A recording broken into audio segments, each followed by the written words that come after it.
अब हम थोड़ा सा क्वेश्चंस को देख लेते हैं कि क्वेश्चंस के अंदर क्या बातें उन्होंने मेंशन की हुई हैं और क्या हमारा डायग्नोसिस बन रहा है या नहीं।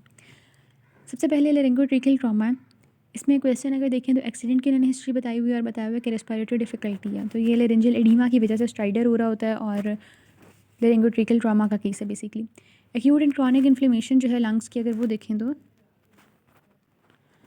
एक्यूट एंड क्रॉनिक इन्फ्लेमेशन जो है लंग्स की अगर वो देखें तो उसमें क्या सीन है कि हमने बात की थी कि age group when it comes to acute epiglottitis 2 से 7 साल का बच्चा है, एक्यूट लेरिंगोट्रेकियल ब्रोंकाइटिस 6 माह से 3 साल का बच्चा है, और अगर टीबी लेरिंग्स है तो वो है कि उसकी सिंस मंथ्स हिस्ट्री होगी, और अगर लेरिंगोमलेशिया है तो बर्थ से लेकर 2 साल तक मैक्सिमम केस प्रेजेंट करता है। ठीक है, तो इसमें बेसिकली बच्चे के पास हिस्ट्री होती है गले ख़राब की, या फ्लू है, रनी नोज़ है, फीवर होता है बच्चे को, स्ट्राइडर, डिस्निया, डिस्फेजिया, ये चीज़ें हो सकती हैं। Drooling saliva very important and tripod position is very important. अब पहले सवाल के अंदर अगर देखें तो उन्होंने मार्कर डिफिकल्टी बताई हुई है, ड्रूलिंग स्लाइवा बताया हुआ है। दूसरे सवाल के अंदर अगर देखें तो उसमें उन्होंने drooling saliva again. Fourth question में sitting with both arms forward making a tripod. Fifth position अगर देखें तो टॉक्सिक है, हिस्ट्री ऑफ फ्लू है और drooling saliva again. Six question अगर देखें तो रूलिंग स्लाइवा। सेवन्थ क्वेश्चन अगर देखें तो इसके अंदर सेटिंग फॉरवर्ड पोजीशन मौजूद है। एट्थ क्वेश्चन अगर देखें तो रूलिंग स्लाइवा एंड स्ट्राइडर मौजूद है, सेटिंग पोजीशन बताया हुआ उन्होंने। नाइन्थ क्वेश्चन अगर देखें तो उसमें भी उन्होंने सेटिंग एंड लीनिंग फॉरवर्ड वाली पोजीशन का जिक्र किया हुआ है। टेंथ क्वेश्चन अगर देखें तो यहाँ पर 5 साल का बच्चा है, एज ग्रुप उसका वही है। फिर क्या है कि वो सीरियस कंडीशन में एमरजेंसी में प्रेजेंट किया, डिस्निया स्ट्राइडर मौजूद है और सोर थ्रॉट की उसको हिस्ट्री है। ठीक है, उसके बाद है कि जो 11th क्वेश्चन है उसमें ट्राइपल पोजीशन के अंदर भी फॉरवर्ड या लीनिंग फॉरवर्ड वाली पोजीशन का बताया हुआ है। लेरिंगोट्रेकियल ब्रोंकाइटिस अगर देखें तो बच्चे की उम्र यहाँ पर उन्होंने बताई हुई है, जिसमें हमने डिस्कस कर ली। हम सवालों में चलते हैं। इसमें फीवरिश बच्चा है, बार्किंग कफ, ये हमने बार्किंग कफ होती है। ठीक है, अच्छा अगर हम नेक्स्ट क्वेश्चन के अंदर देखें तो वहाँ पर अगेन बार्किंग कफ का जिक्र है।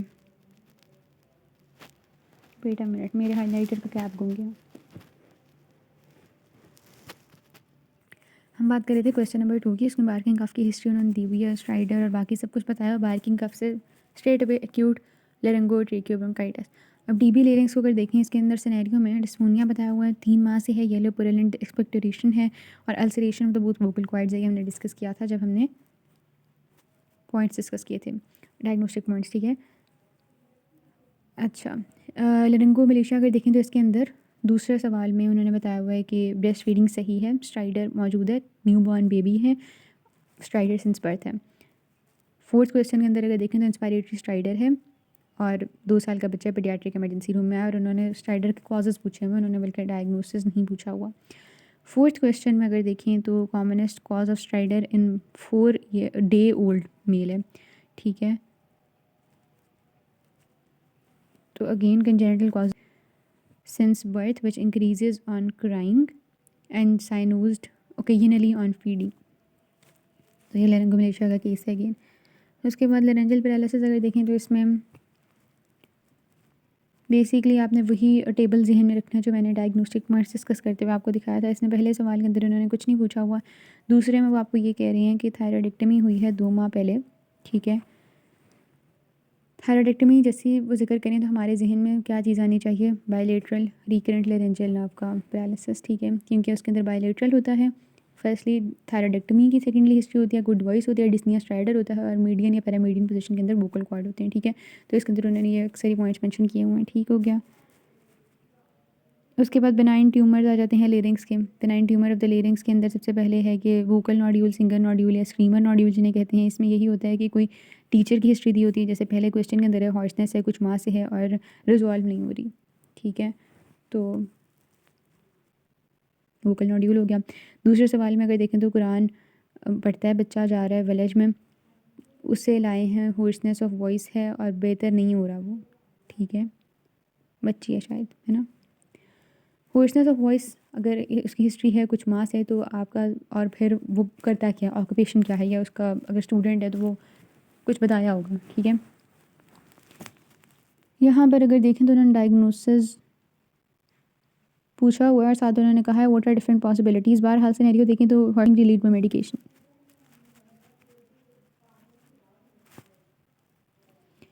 फिफ्थ पर अगर हम आएँ तो इसमें 48 हॉकर। ठीक है, वेट लॉस की कोई हिस्ट्री नहीं है और इसमें हॉर्सनेस है, प्रोग्रेसिव नहीं है और नहीं ट्रीट हो रही हॉर्सनेस ऑफ वॉइस।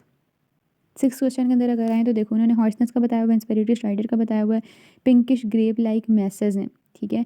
जब ग्रेप लाइक मैसेज की उन्होंने बात कर दी तो हमारा जहन किसकी तरफ मूव करना चाहिए, जुवेनाइल पेपिलोमाटोसिस के अंदर। पिंक ग्रेप लाइक मैस अगर लेरिंग्स या ट्रेकिया का सवाल है तो उसमें सिर्फ इसी के अंदर है, ठीक है। बाकी मतलब सारा कुछ जो है, मतलब जो सारे रेस्पिरेटरी ट्रैक के सिम्टम्स हैं वो तो होंगे ना, जैसे हॉर्सनेस है, फोनिया है, स्ट्राइडर है, ये वाली चीज़ें मौजूद होंगी। और बाकी जो जुवेनाइल पेपिलोमाटोसिस होता है ना, उसके अंदर बच्चे की जो उम्र होती है वो 3 से 5 साल के दरमियान होती है, ठीक है।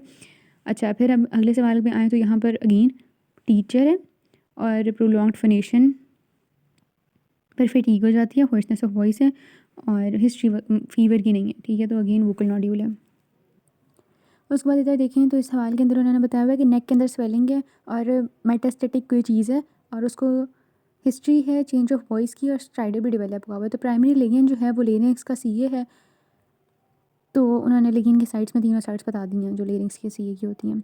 अब हम नेक्स्ट क्वेश्चन के अंदर देखें तो रिपोर्ट पेशेंट ने किया है hoarseness of voice, hoarseness of voice है और उसके अलावा more than 6 weeks, chronic smoker है और एरेटेनॉइड का एडीमा है, एपिग्लॉटिस का एडीमा है, nodular swelling of vocal cord है। तो बेसिकली एरेटेनॉइड को देखें या फिर हम साथ उन्होंने क्या मेंशन किया हुआ है, एपिग्लॉटिस को देखें तो ये दोनों चीज़ें सबसाइट्स हैं सुप्राग्लॉटिक कार्सिनोमा की। तो लेरिंग्स सीए है, सुप्राग्लॉटिक है।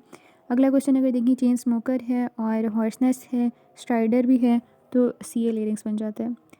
उसके बाद देखें तो हॉर्सनेस ऑफ वॉइस है काफ़ी देर से और स्ट्राइडर है, अल्कोहल या सिगरेट स्मोकिंग अगेन मौजूद है तो सीए बन गया।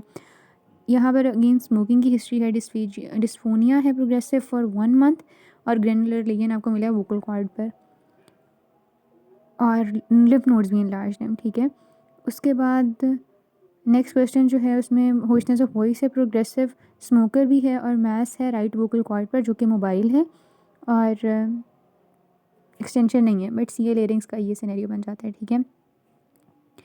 उसके बाद है 70 ईयर ओल्ड, लास्ट 3 ईयर्स से हॉर्सनेस ऑफ वॉइस है उसको और वो इंटरेक्ट लेरिंगोस्कोपी करा नहीं रहा। अब देखो 70 ईयर ओल्ड है और काफ़ी क्रॉनिक हिस्ट्री है, तो उसमें अच्छा मेथड्स ऑफ एग्जामिनेशन उन्होंने पूछे हमें। सो एनीवेज हम अगले सवाल पे चलते हैं। 11th वाले के अंदर अगर देखें तो हॉर्सनेस ऑफ वॉइस है प्रोग्राम, आपने देखा है कि राइट वोकल कॉर्ड पे मैस है जो कि फिर एक्सटेंड भी कर रहा है तो सीए लेरिंग्स आ जाता है। और फर्दर यहाँ पर ये वाला जो क्वेश्चन है हॉर्सनेस है और वही सीए लेरिंग्स का बन जाता है, लेकिन उसमें उन्होंने डायग्नोसिस नहीं पूछा हुआ था। 13th क्वेश्चन अगर देखें तो इसके अंदर सिगरेट स्मोकर है, प्रोग्रेसिव हॉर्सनेस है और ब्रीदिंग डिफिकल्टी है, स्ट्राइडर मौजूद है तो सीए लेरिंग्स आ जाता है। 14th वाला अगर देखें तो इसके अंदर प्रोग्रेसिव डिस्फोनिया है, लास्ट 1 मंथ से स्मोकिंग मौजूद है और इंडायरेक्ट लेरिंगोस्कोप पर आपको ग्रैनुलर लेगियन मिला है लेफ्ट वोकल कॉर्ड पर। 15 अगर देखें तो इसके अंदर स्मोकर है, अगेन वॉइस चेंजेस हैं और लेफ्ट वोकल कॉर्ड पर मैस है और मोबिलिटी ख़राब हुई हुई है, ठीक है। उसके बाद आई डोंट थिंक सो कोई ऐसा है सिनेरियो जिसमें डायग्नोसिस बनाना होगा। इसमें एक 7th क्वेश्चन देखें उन्होंने क्या कहा है कि पेशेंट को कार्सिनोमा था, स्ट्राइडर था, अर्जेंट आपने ट्रेकियोस्टमी की है, ट्रेकिया को जब आपने ओपन किया है ट्रेकियोस्टमी ट्यूब को आपने प्लेस कर दिया है, तो आपने देखा कि पेशेंट ब्रीथ नहीं कर रहा, तो वो एपनिया की वजह से नहीं कर रहा, ये आपने पढ़ लेना है, apnoea is a complication of tracheostomy. और उसके बाद अगर यहाँ 13th क्वेश्चन को देखें तो इसमें क्या है कि रेस्पिरेटरी डिस्ट्रेस है, 70 ईयर ओल्ड मैन है, स्मोकर वगैरह है और वो रेस्पिरेटरी डिस्ट्रेस के अंदर है और इमरजेंसी डिपार्टमेंट के अंदर आया है वो, ठीक है। तो उसकी ब्रीदिंग बहाल करने के लिए ट्रेकियोस्टमी करेंगे। उसके बाद फॉरेन बॉडी आ जाती है। फॉरेन बॉडी सडन इसको आंसर होता है, कफिंग है, वीजिंग है और एयर की एंट्री लंग के अंदर डिमिनिश हुई हुई है। इसमें जो सेकंड क्वेश्चन है उसको अगर देखें तो बच्चा है, recurrent attacks of lower respiratory tract infection है, चेस्ट ऑस्कल्टेशन पर डिक्रीज एंट्री मिली है, ठीक है।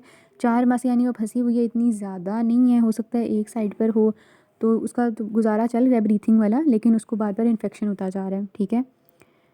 अच्छा, दूसरा सवाल अगर देखें डिस्फेजिया है, ड्रूलिंग ऑफ सलाइवा है, क्राइंग है और पहले वो हेल्दी था, ठीक है। 6 वार्ड से उसको डिस्फेजिया डेवलप हुआ, इसमें हिस्ट्री अगेन इंपॉर्टेंट आ जाती है। अब इसको हम किस तरह से डिफरेंशिएट करेंगे फ्रॉम एक्यूट एपिग्लोटाइटिस, जिसमें पहले से बच्चे का गला ख़राब की हिस्ट्री दी हो सकती है या उसको यहाँ पर भी अगर वो आया तो फीवर होना चाहिए उसको अगर इसका एक्यूट एपिग्लोटाइटिस का इशू होता।